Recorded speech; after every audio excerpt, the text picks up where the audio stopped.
Boa noite. Boa noite. Numa cerimônia que remonta a mais de 1000 anos, Charles III é coroado no Reino Unido. Depois de uma espera de 7 décadas, o monarca mais velho a ascender ao trono britânico diz que veio para servir. E é saudado com o coro de Deus salve o rei.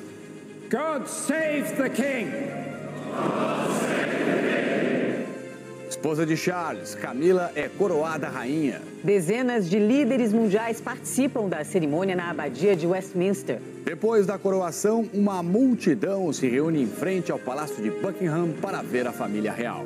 Em Londres, o presidente Lula diz que ouviu do rei um apelo para proteger a Amazônia. Aqui no Brasil, a Polícia Federal encontra mais um corpo na terra indígena Yanomami. E os gols de sábado pelo Brasileirão masculino e feminino. O Jornal Nacional está começando.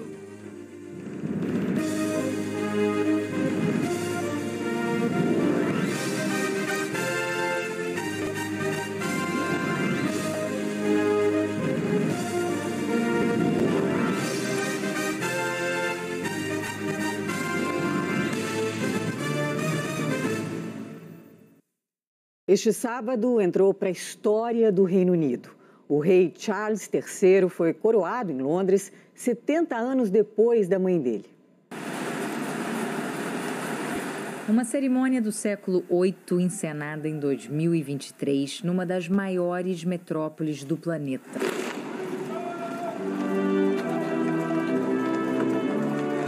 Nas ruas, turistas e britânicos vestiam coroas de papel e as cores do Reino Unido.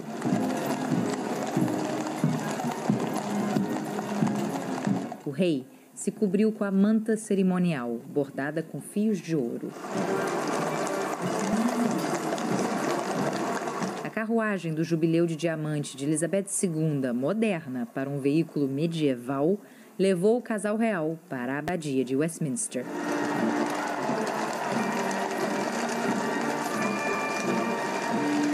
A cada esquina, saudações de Deus salve o rei.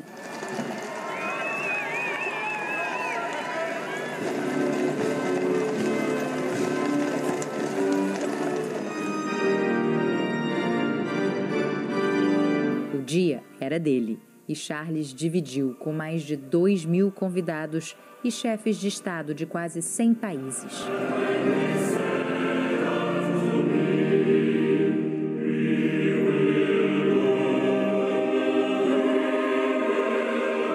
Harry veio sozinho, sem Meghan, e sentou longe do irmão e da cunhada. A princesa de Gales, Kate, homenageou a sogra que nunca conheceu, usando um par de brincos de pérola e diamantes que era da princesa Diana, ex-mulher de Charles. Your Majesty, as children of the kingdom of God. As primeiras palavras do príncipe, que esperou 7 décadas para ser rei, foram: venho para servir. I come not to be served, but to serve. Depois, o juramento. Charles prometeu defender a lei e a Igreja da Inglaterra durante seu reinado. I solemnly promise so to do. E, pela primeira vez numa coroação, o arcebispo da Cantuária, líder espiritual da Igreja Anglicana, reconheceu a diversidade religiosa que existe no Reino Unido. Foi um pedido do rei para melhor refletir a sociedade britânica de hoje.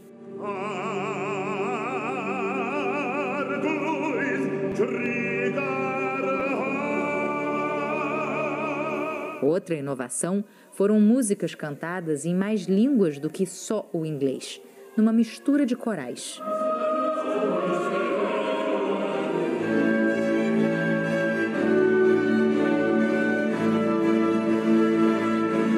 A unção com óleo de Jerusalém aconteceu longe dos olhos do público.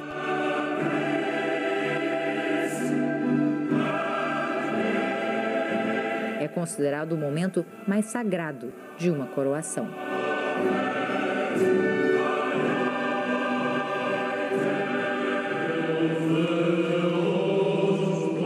A etapa mais vistosa é a dos adornos reais. Sentado numa cadeira de 700 anos, Charles recebeu o anel da coroação, Receive this ring. o orbe, Receive this orb. Receive the royal scepter, the ensign. Os cetros. May the Spirit of the Lord who anointed Jesus at his baptism.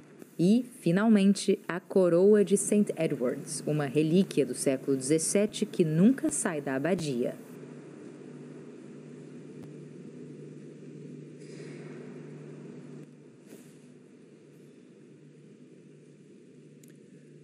God save the King! Para marcar o momento, os sinos badalaram por 2 minutos. E também houve tiros de canhões.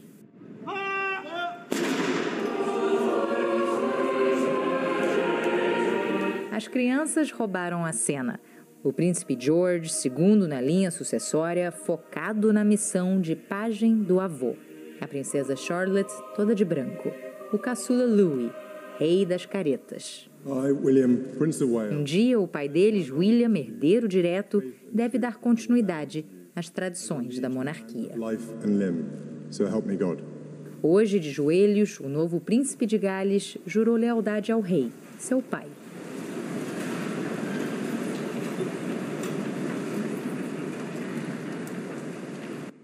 O momento da rainha Camila veio em seguida. Em vez de ter uma coroa nova feita especialmente para a ocasião, ela optou por uma já existente.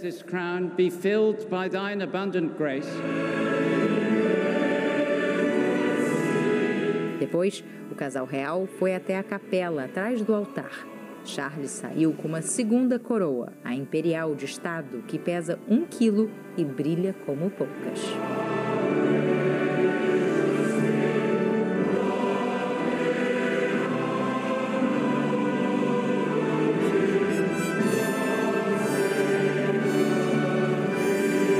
Do lado de fora, o público acompanhou cada detalhe pelo celular. Assim como teve troca de roupa na cerimônia, teve troca de carruagem depois do serviço religioso.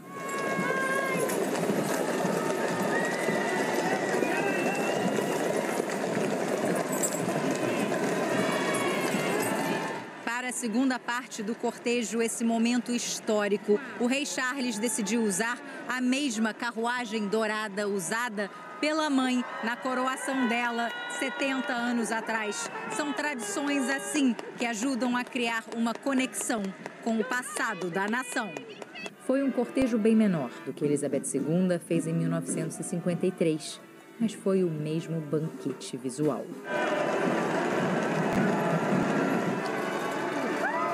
Os 250 cavalos, 19 bandas militares, os passos precisos de 4.000 soldados. 6 meses de planejamento resultaram nessa coreografia impecável. A multidão ajudou a colorir, apesar da chuva que caiu o dia todo. Na volta ao palácio, o casal foi saudado por centenas de militares. Royal salute! Regent!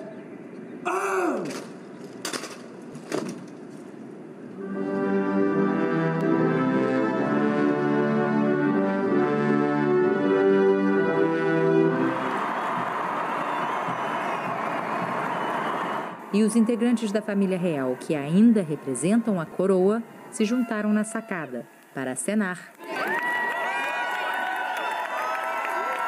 sorrir e assistir perto do povo ao sobrevoo da Força Aérea Real.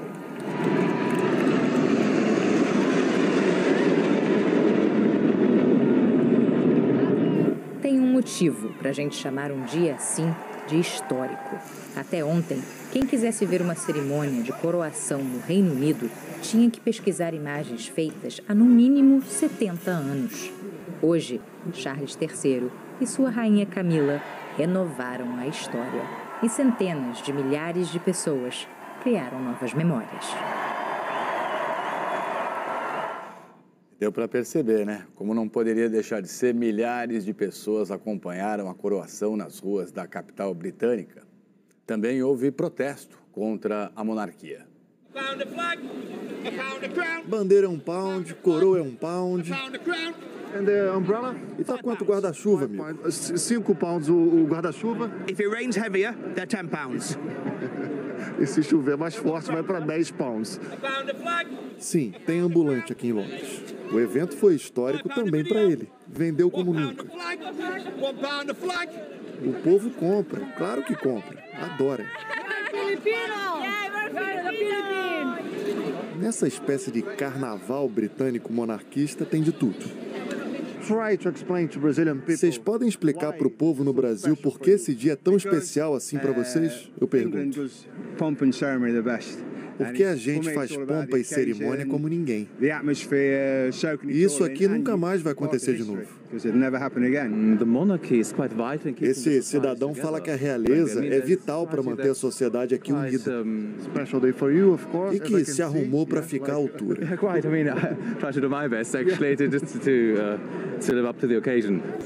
É festa para criança e adolescente também. A gente trouxe sanduíche, enroladinho de salsicha, batata. Viemos em 4 famílias, 17 pessoas. Eu vim ver o rei e curtir minhas amigas. E assim, muita gente foi se amontoando nas ruas de Londres para ver o cortejo de perto. Alguns, tal qual a família real, têm seus privilégios. Uma sacadinha. Essas pessoas aqui estão em festa. Muitas outras estão nem aí, não gostam, querem distância disso. Desejam que a monarquia acabe e que esse país vire uma república. E muitas enxergam nesse momento, nesse início da era Charles III, uma oportunidade de aumentar o debate. Deus salve o rei Pelé. A ironia fina do brasileiro republicano. Uma monarquia é uma coisa muito estranha. Eu pensei, o brasileiro é humorado, eu vou fazer uma homenagem para o Pelé, todo mundo conhece o Pelé mundialmente, então o rei para o brasileiro é o Pelé. Uma cerimônia como essa vai gastar milhões de libras, que poderia ser investida em saúde, educação, segurança, enfim. Não é nada contra as pessoas individualmente, mas realeza é o cúmulo do privilégio. Uma família que, por nascença, está no topo da pirâmide. Quero que eles saiam daquele palácio, de todos os palácios, e vivam em casas normais como as nossas. Integrantes do movimento anti-monarquia foram presos horas antes da coroação. O líder estava com megafone. A polícia tinha avisado que tudo bem se manifestar, mas sem atrapalhar o evento. O slogan da campanha anti-Charles é Not My King. Numa tradução livre, algo como Meu rei ele não é. Os defensores da monarquia argumentam que a família real traz muito dinheiro para esse país. Turismo, muito turismo, hotéis cheios, lembrancinhas. Tá aí, Londres lotada mais uma vez. Números oficiais dizem que a marca da realeza, como se fosse uma empresa, vale o equivalente a 303 bilhões de reais. O monarca britânico é o chefe de Estado, um papel cerimonial por aqui. Não dá pitaco em política, mas representa a estabilidade do país, recebe chefes de outras nações para festonas em palácios e castelos e tem audiências semanais com o primeiro-ministro, que é o chefe de governo. Ou seja, não manda muito, mas é influente demais. O que o movimento republicano quer é que o chefe de Estado seja uma figura eleita por voto direto e com um mandato que comece e termine, como um presidente. Com Charles, esse debate deve aumentar. O novo rei tem nem de longe o carisma e a popularidade da falecida mãe. Elizabeth II segue no topo da pesquisa. Charles não aparece nem entre os 3 primeiros. E como ele vai lidar com a Commonwealth, a chamada Comunidade Britânica? São 56 países, a maioria ex-colônias. O rei ainda é chefe de Estado de 15 deles, incluindo Jamaica, Canadá e Austrália. Ano passado, a ilha caribenha de Barbados se declarou república. A primeira ex-colônia a fazer essa ruptura desde os anos 1990. A Austrália tem agora um líder declaradamente republicano. São muitos os desafios para esse rei que não desperta o melhor dos sentimentos numa parcela dos britânicos. Principalmente nos mais jovens. Não vai ter só tapete vermelho no caminho de Charles.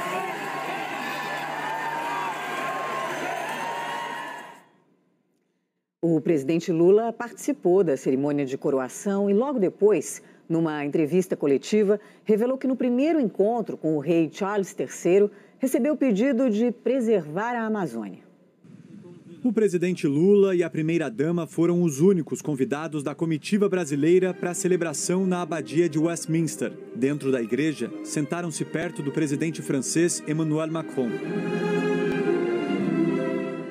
Depois da coroação, o presidente voltou aqui para o hotel, onde respondeu perguntas da imprensa. Ele contou detalhes da conversa que teve com o rei Charles III durante as celebrações.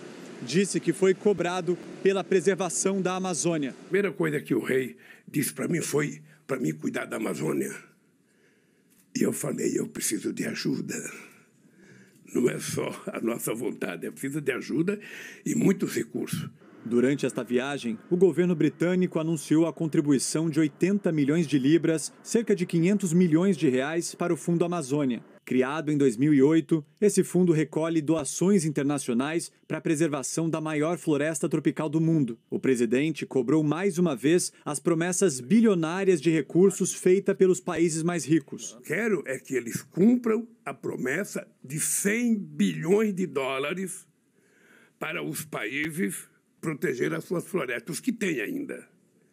Tá? É isso que eu quero. Ao tratar de política interna, o presidente saiu em defesa do ministro das Relações Institucionais, Alexandre Padilha, após derrota expressiva no Congresso sobre o marco do saneamento. E disse que, em hipótese alguma, pensa em mexer na equipe responsável pela articulação com o Congresso. E cobrou dos ministros que cumpram os acordos feitos nas negociações políticas. Tudo que você trata e não cumpre, fica muito mais caro depois. Se você tem que mudar uma lei qualquer para ganhar R$1 bilhão, para o governo ganhar 12 bilhões de reais, ou para o governo não perder esse bilhão de reais, quando você demorar para aprovar, você vai perder 4 ou 5. Então, é preciso que a gente seja eficaz em tudo que o governo faz, que ele abrir a boca e prometer, nós temos que cumprir. Sobre a Eletrobras, afirmou que ainda pretende entrar na justiça contra a privatização da estatal, autorizada pelo Congresso em 2021. Nesta semana, o governo acionou o STF questionando o peso dos votos dos acionistas nas decisões da empresa. Desde o início do governo Lula, as ações ordinárias da Eletrobras já caíram mais de 18%. Lula voltou a atacar o presidente do Banco Central, Roberto Campos Neto. Disse que ele não tem compromisso com o país. Ele tem compromisso com quem? Com o Brasil? Não tem. Ele tem compromisso com outro governo que o indicou. Isso é importante ficar claro. E ele tem compromisso com aqueles que gostam de taxa de juros alta. Porque não há outra explicação. Não há outra explicação. Lula vem reclamando publicamente da taxa básica de juros, mecanismo usado pelo Banco Central para manter a inflação sob controle e dentro da meta definida pelo Conselho Monetário Nacional, onde o governo tem maioria. Nesta semana, o Banco Central manteve a taxa de juros em 13,75% ao ano. Lula embarcou de volta ao Brasil às 19h pelo horário local. O Banco Central não quis comentar as declarações do presidente Lula. E você vai ver a seguir, a Polícia Federal encontra mais um corpo na terra indígena Yanomami. E o comércio se anima com a chegada do Dia das Mães.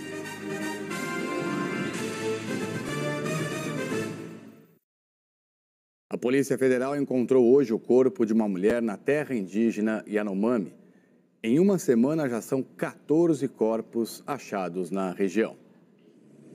Militares da Força Nacional avistaram o corpo da mulher durante um sobrevoo. Ele estava perto de uma cratera na comunidade Uxiú, onde outros 8 corpos de garimpeiros foram encontrados na última segunda-feira. Peritos da Polícia Federal em Roraima foram até o local e confirmaram a morte. O corpo foi trazido da reserva indígena para Boa Vista e está no IML da capital. O corpo é de Jenny Rangel, de 28 anos. A suspeita é de que ela trabalhava para garimpeiros e pode ter sido morta no mesmo ataque que resultou na morte dos 8 invasores encontrados na cratera. Em uma semana, já são 14 pessoas mortas dentro da reserva Yanomami. 12 garimpeiros, além da mulher e de um agente de saúde indígena. Por causa da escalada da violência, homens da Força Nacional reforçaram a segurança na região. Ao longo da semana, agentes da Polícia Federal e do IBAMA destruíram 3 aviões de garimpeiros que estavam escondidos na mata, onde também havia uma oficina clandestina usada para a manutenção de aviões do garimpo. Tudo foi desmontado. Ao longo de 3 meses de operação, já são mais de 300 acampamentos de garimpeiros destruídos. De acordo com o IBAMA, 80% dos invasores deixaram a reserva. E segundo a PF, os alertas de atividades de garimpo ilegal na terra Yanomami reduziram 96% em abril desse ano, na comparação com o mesmo mês do ano passado.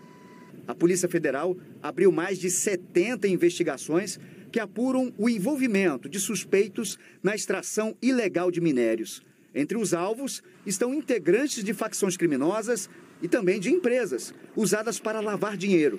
Só em 2023, 6 grandes operações bloquearam mais de 138 milhões de reais dos grupos envolvidos. A ministra do Meio Ambiente, Marina Silva, está internada em São Paulo com Covid-19. Segundo o boletim médico, a condição clínica dela é estável, sem complicações, e a ministra deve permanecer em observação no Instituto do Coração. Em uma rede social, Marina disse que os sintomas estão sob controle. Vamos agora chamar a Helena Marques, ao vivo, com a previsão do tempo para esse domingo em todo o Brasil. Eliana, bem-vinda, boa noite para você. Muito obrigada, Trali. Uma boa noite para você também, para a Mônica e boa noite, claro, para você. Maio está mais quente do que o normal em algumas regiões nesse começo de mês. Amanhã, por exemplo, o dia deve começar com temperaturas mais altas do que a média em Campo Grande, Curitiba e São Paulo. Ou seja, nem de madrugada. Está fazendo o friozinho típico dessa época. Em Campo Grande, a mínima prevista é de 21 graus. 5 acima do normal. Curitiba pode amanhecer com 16, aí vão ser 4 graus a mais do que a média. Em São Paulo, previsão de 17, só que o normal são 15. Já Belo Horizonte tem risco de mais frio de manhã e mais calor à tarde. A mínima de 15 graus está abaixo da média, enquanto a máxima de 29 está acima do normal. Vai fazer mais calor ainda nessas capitais, que devem ser as mais quentes amanhã. Cuiabá com 35 graus, Palmas, Belém e Boa Vista com 33, Teresina, Fortaleza, Goiânia e Campo Grande com 32 graus. E até Curitiba, uma das mais frias do país, vai ficar abafada com 27 graus. Em Florianópolis, 28, em São Paulo, 29, no Rio de Janeiro, 31 graus. Todas bem mais quentes do que o normal para essa época, só que podem começar o dia com nevoeiro. Depois que ele dissipar é que vem o sol e aí esquenta. Tempo firme também nessas duas áreas em amarelo e chance de chuva, onde o mapa está verde ou azul, com temporais do Rio Grande do Sul até o oeste de Santa Catarina e do Paraná, também em Rondônia e parte do Amazonas e aqui no litoral da Bahia, inclusive nas regiões de Porto Velho, Salvador e Porto Alegre. Na próxima semana, a chuva perde força no norte e nordeste. Uma frente fria traz pouca chuva para o sul e para o sudeste, só que ela abre espaço para o ar frio e aí pode até gear. Um bom domingo para você, Trali e Mônica. Valeu, Eliana. Bom domingo. Muito obrigado. Obrigada. Boa noite. Olha, mais da metade dos brasileiros deve comprar presentes para o Dia das Mães no próximo domingo. E a prioridade é o pagamento à vista. Quem quer ganhar presente aí? 10 em 10 mães. E na estatística oficial da Associação Comercial de São Paulo, mais da metade dos brasileiros deve ter o que entregar no domingo que vem. Sem recurso nenhum, sem dinheiro, mas na fé aqui que vai ser um presentinho para ela, que ela merece.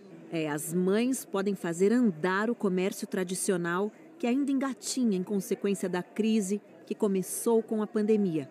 As lojas presenciais são o alvo da maioria e não erra aquele que segura a criança enquanto ela escolhe. Ela me quer escolher, então é melhor ficar sentada aqui, mas a minha pequena. Você vai ser chamado só na hora de pagar, é isso? Isso, na hora de pagar, aí eu sou bom. Essas datas com um apelo forte para gastar sempre revelam qual espaço a economia tem para crescer a partir do consumo.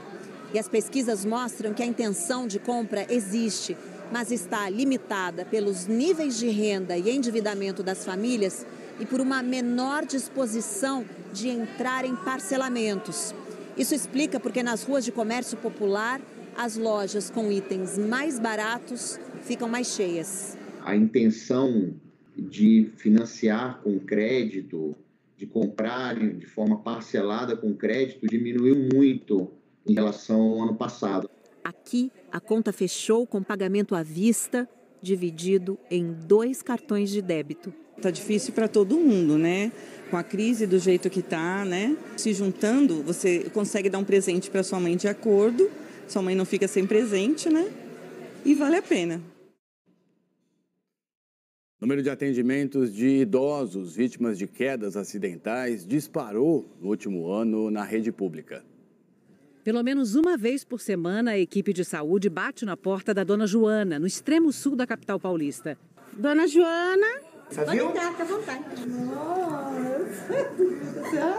Assim como a Dona Joana, outros 6.000 pacientes fazem parte do programa Acompanhante de Idosos da Prefeitura de São Paulo. São pessoas com mais de 60 anos que estão em situação de vulnerabilidade social ou que não têm alguém para ajudar no dia a dia. Seus medicamentos estão em dia, sua receita. Você pode pegar sua caixinha de medicamento para eu conferir, por favor? Foi com a equipe do programa que a Dona Joana aprendeu os cuidados que precisa ter em casa para evitar acidentes. No chão, nada de tapetes.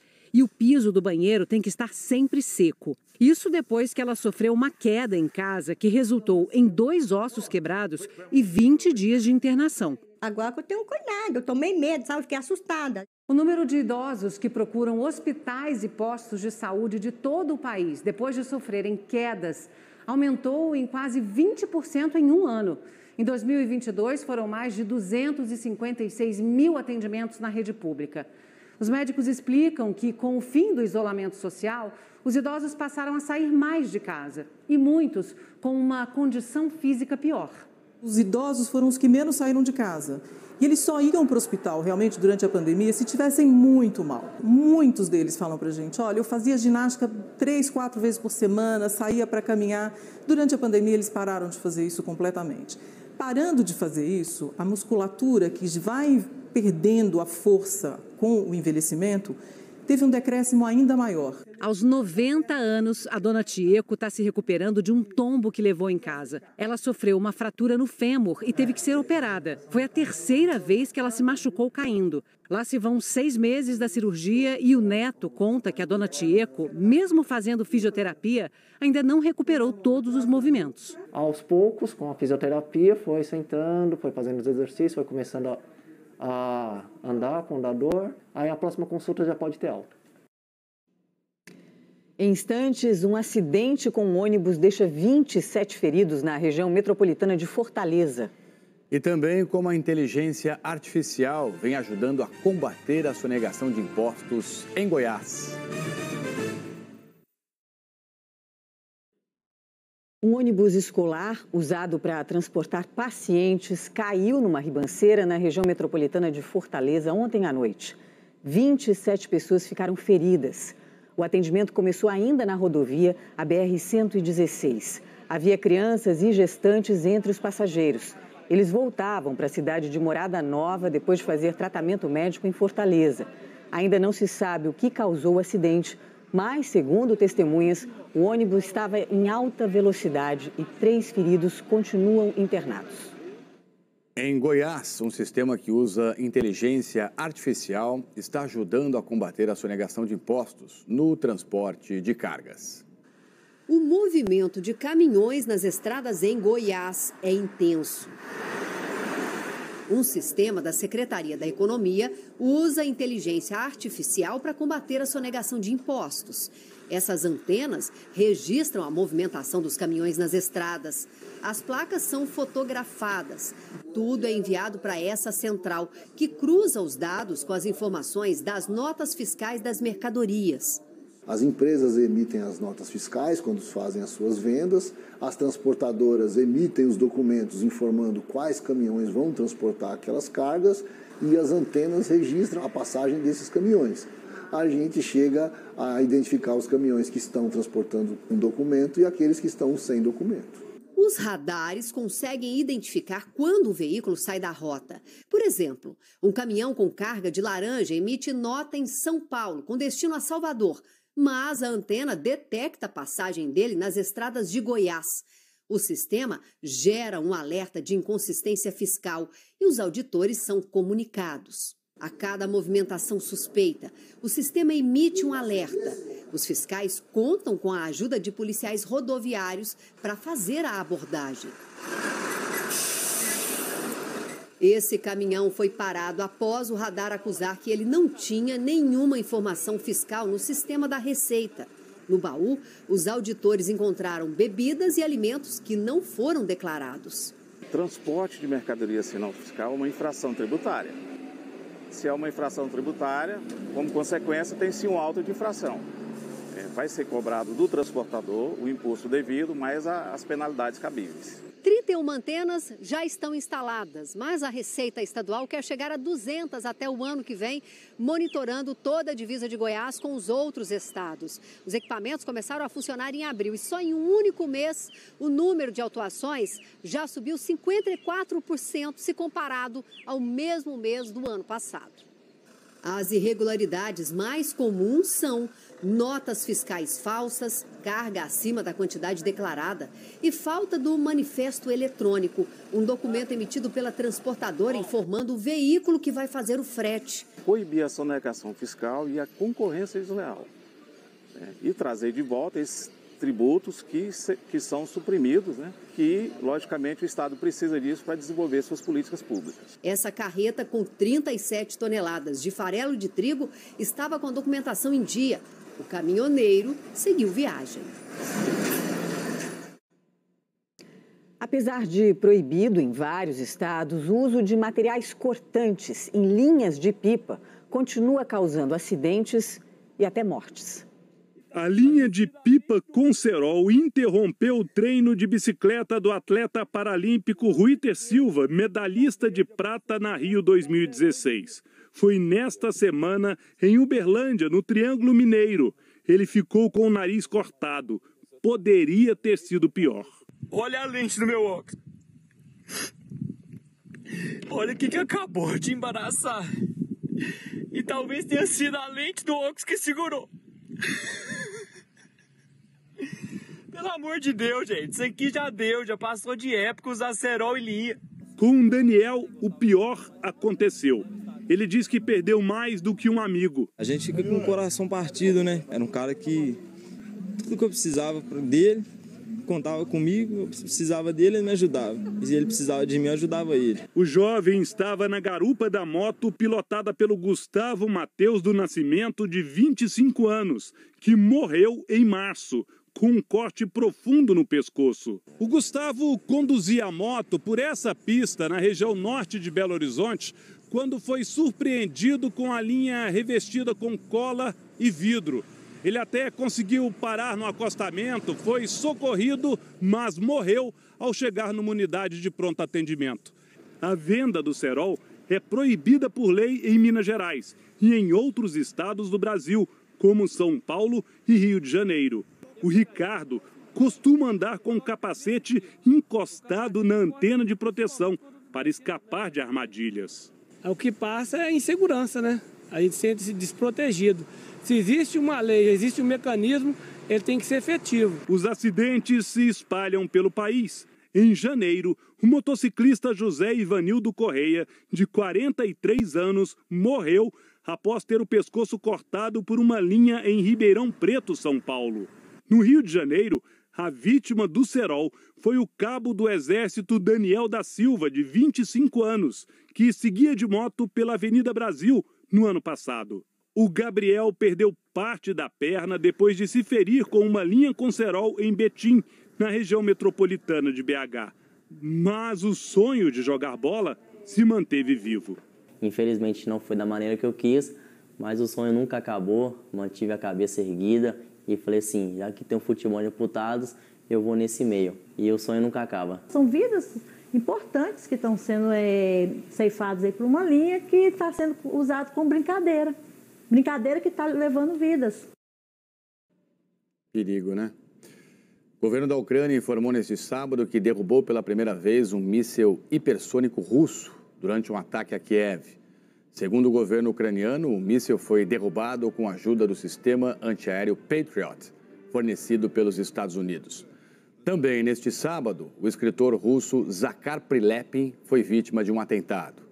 O carro em que ele estava explodiu. O escritor é apoiador do governo de Vladimir Putin e da guerra contra a Ucrânia. Prilepin escapou com vida, mas o motorista dele morreu. Amanhã, no Fantástico, os detalhes de uma denúncia grave contra o atual prefeito de uma cidade no Maranhão. Ele é acusado de praticar um aborto ilegal e sem o consentimento da vítima.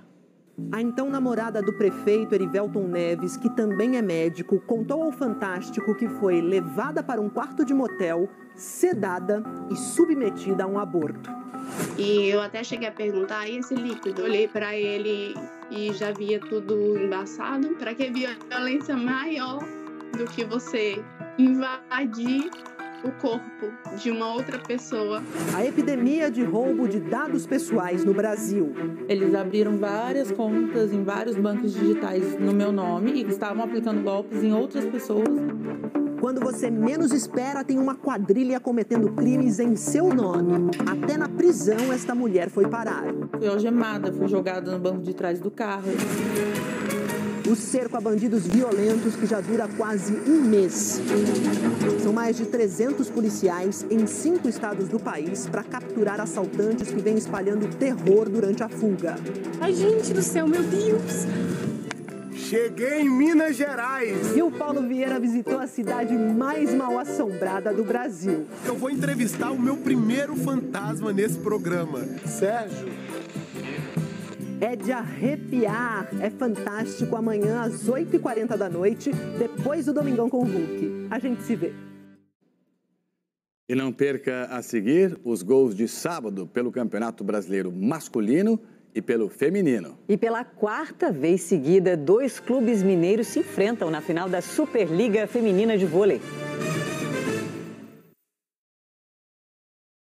Vamos ver agora os gols de sábado no Campeonato Brasileiro Feminino e no masculino. Sob os olhares do chefe Ronaldo, o Cruzeiro enfrentou o Santos em Belo Horizonte. Ramiro cruzou, a bola passou por todo mundo e acabou nos pés do Wesley. 1-0 Cruzeiro. O Santos empatou com o Ângelo, que entrou na área e finalizou com categoria. Mas Wesley, pegando o rebote, fez o segundo dele e do Cruzeiro no jogo. Final, Cruzeiro 2, Santos 1. Pelo Brasileirão Feminino, Internacional e Palmeiras em Alvorada, no Rio Grande do Sul. O primeiro gol palmeirense foi de pênalti. A Bia Zanerato marcou. O Inter empatou com um belo chute da Tamara. Depois da cobrança de escanteio, a Camilinha deixou passar e a Amanda Gutierrez, de primeira, fechou o placar. Internacional 1, Palmeiras 2. Teve Cruzeiro e Santos no Brasileirão Feminino também. Em Belo Horizonte, o Cruzeiro não perdeu tempo e marcou logo aos 3 minutos com a Bianca. A Tainá Maranhão correu mais que a zaga cruzeirense e empatou para o Santos. Rafa Andrade colocou o Cruzeiro na frente de novo. Kathleen, de cabeça, empatou para o Santos e ainda fez o gol da virada. Santos 3, Cruzeiro 2. E amanhã tem a final da Superliga Feminina e é a 4ª vez seguida que Minas e Praia Clube disputam o título. O Esporte Espetacular exibe o jogo às 10 da manhã. Lembra uma armadura, mas é uma órtese. Um aparelho para evitar que o joelho esquerdo da Thaísa faça movimentos bruscos. Há 6 anos, ela sofreu uma grave lesão. Ficou 10 meses sem jogar. Quando eu comecei a ler comentários que eu não voltava mais, que eu estava lenta, que eu era manca, aquilo me encheu de motivação. Eu falei, então vamos ver, que vocês vão engolir tudo que vocês estão dizendo. Hoje, aos 35 anos, a bicampeã olímpica é a principal jogadora do Minas. Está em busca do seu 8º título de Superliga. A final será amanhã aqui em Uberlândia, a casa do Praia Clube. Será a quarta decisão seguida entre Minas e Praia na Superliga Feminina. A equipe de BH venceu as 3 anteriores. O Praia tem uma conquista na temporada 2017 e 2018. Os últimos 4 títulos da Superliga Feminina ficaram com os 2 clubes mineiros. Uma nova hegemonia no vôlei feminino brasileiro, que por mais de uma década foi dominado por paulistas e cariocas. Rio de Janeiro e Osasco disputaram 11 finais, 9 consecutivas. Hoje em dia mudou, né? O Praia vem muito forte, assim como o Minas também investiu bastante. Mas a gente fica muito feliz de saber aí que essa final pão de queijo, né? Mais uma vez, e a gente espera ganhar, é isso que a gente quer. Será o 5º duelo entre Minas e Praia Clube nessa temporada. Cada lado venceu 2. E a final em jogo único é a última chance para surpreender. Alguma situação que a gente não usou ainda sempre acontece, de um lado e do outro. Então, a nossa cabeça é surpreender de alguma maneira. Pode botar minha mãe do outro lado, que eu vou querer ganhar da minha mãe. E ali dentro de quadra tem que ter rivalidade, eu acho que faz parte. E é até gostoso, né, de ter essa pimentinha aí do jogo. O Jornal Nacional termina aqui. Uma boa noite para você e um excelente domingo. Boa noite, Mônica. Boa noite. Boa noite para vocês. Aproveitem o domingo.